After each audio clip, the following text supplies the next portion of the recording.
The last place I wanted to be was Frostnipistan. This one's wife. Quick! It's Black History Month. Do something! Hello, I'm H.G. Tudor. More facade management from your bronzing narcissist because it's Black History Month. And naturally, this one's wife has been all over it in terms of continuing to campaign for the rights of black people. After all, we saw her on the ski slopes in Whistler, engaging in supporting the rights and aspirations of black people. We saw her going out for lunch, ensuring that she was standing with people of colour. She then went out for dinner, undoubtedly, to discuss how the rights of those people of colour ought to be better represented, and that how they should be given greater opportunity, that they should be able to stand in their own authenticity.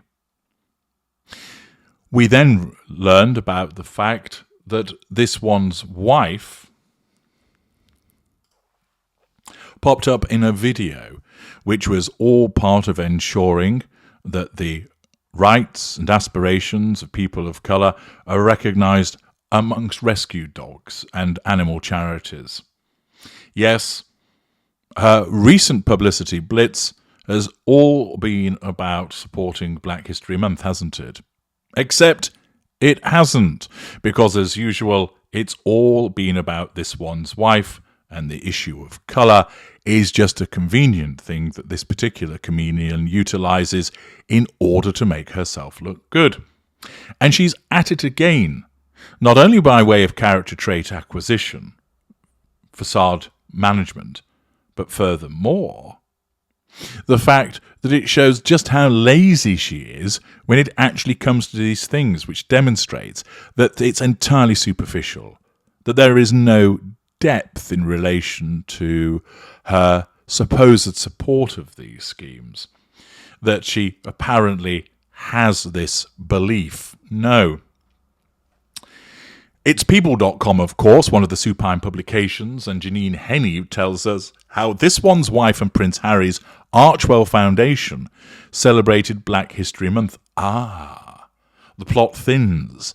So it isn't this one's wife actually doing anything about celebrating Black History Month, but it's the Archwell Foundation, which means that it is other people doing the work. How typical of the narcissist that is this one's wife, that she utilises another organisation to make her look good. Now, her supporters will say, well, it's her foundation, it's connected to her, so it's her work. But it's not, because all she's doing is engaging in that character trait acquisition of allowing an organisation to do the work, and then she sweeps in, showing her sense of entitlement to steal the credit. This one's wife and Prince Harry's Archwell Foundation, not this one's wife, honoured Black History Month with a group outing. A new post on the Archwell Foundation website marked Black History, sharing that the team visited a photo exhibit chronicling the civil rights movement in Los Angeles. So this one's wife must have realised that it's Black History Month, and therefore her narcissism has compelled her to ensure that the facade is managed by saying, quick, we need to do something for Black History Month. I know, Archwell Foundation, you go to a photo exhibit chronicling the civil rights movement in Los Angeles. We'll post that on Archwell, and that's that box ticked. That's my obligations to people of colour for the month dealt with. In fact, for the period January to the end of June. That'll do it. That'll cover it.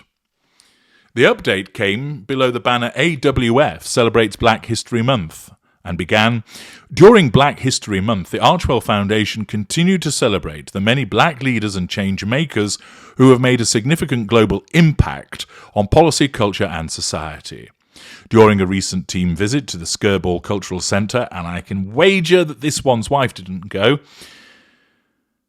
To the powerful exhibit, This Light of Ours, activist photographers of the civil rights movement, we were reminded once again of the enduring spirit of those who fought tirelessly for justice and equality, and of the profound impact that individuals can have in shaping a more equitable and inclusive future. Whoa, word salad ahoy.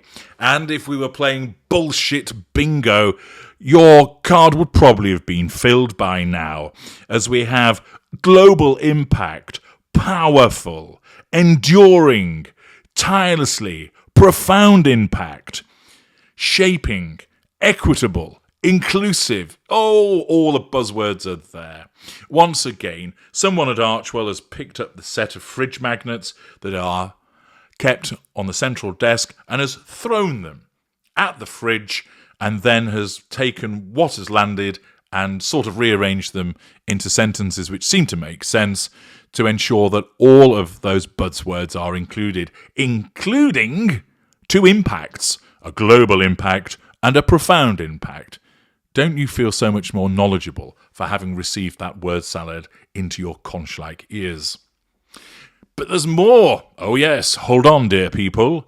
At the Archwell Foundation, we will continue to listen, learn and uplift. If you are interested in ways to do the same, here are a few additional spaces across the United States we recommend, sharing a list of other hubs for learning. It also linked out to blackhistorymonth.gov as a resource for more ways to get engaged. Now, there'll be some people who will say, well, this is all fair enough, it's laudable, pointing people in the right direction if they want to learn more, and indeed, at one level, one could agree with that. But understand this is then created into a PR puff piece by this one's wife to make it seem like she really does care about Black History Month. But what's she actually doing in relation to Black History Month? Nothing.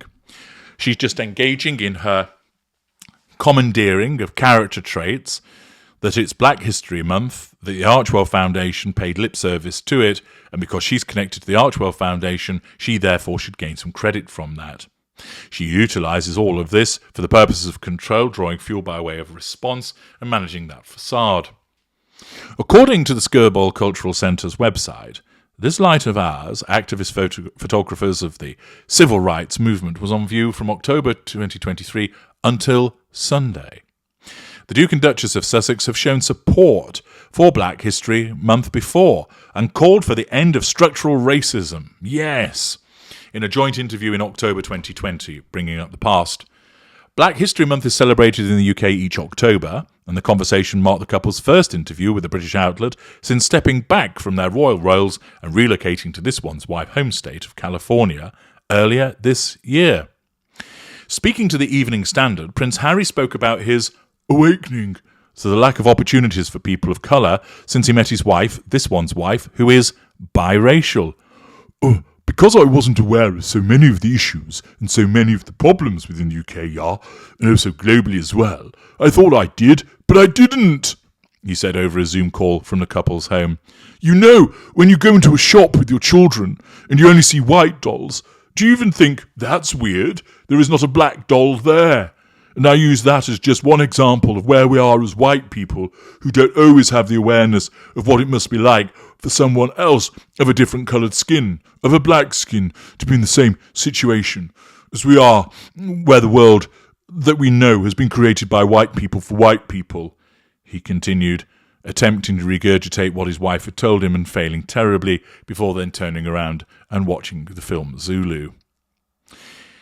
This is another example of the laziness of this one's wife and the opportunism driven by her narcissism, that she commandeers all that is good about Black History Month and makes it seem as if it's something that's important and pertinent to her. She doesn't do anything in relation to it. The foundation does. And then it's just posting reference to an attendance at a photography exhibit. It's hardly inspirational stuff, but once again, this one's wife utilises this for the purposes of a PR puff piece to make it look like she cares, to make it look like that the issue of being a person of colour is something that is close to her heart, whereas we all know it's only something that she's utilised latterly as part of her pursuit of the prime aims. I'm H.G. Tudor. Thank you for listening.